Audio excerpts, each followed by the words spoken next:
Good morning, my dazzling stars. As we are in the process of learning blending words, so you already observed how to read A sound, E sound, I sound. So this time let's learn O sound words. So what is the sound of O, children? O sound O. O sound O. This time we will learn word family of odd words. O sound O and T sounds T.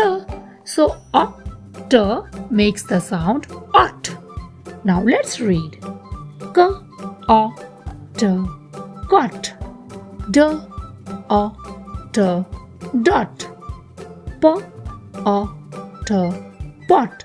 G O T got.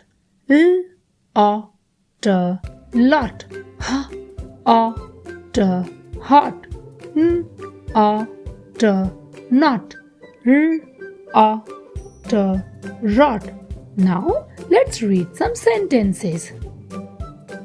I see a pot, said Dot. The pot is hot. What is in it? Is jam in the pot? Look, Dot, said Mom. Look in the pot. It is not jam, said Dot.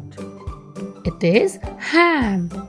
Dot got some ham. The ham was hot. I like ham, said Dot. I like ham a lot. So children, you also try to read the words and sentences of Ot family with the help of your mama.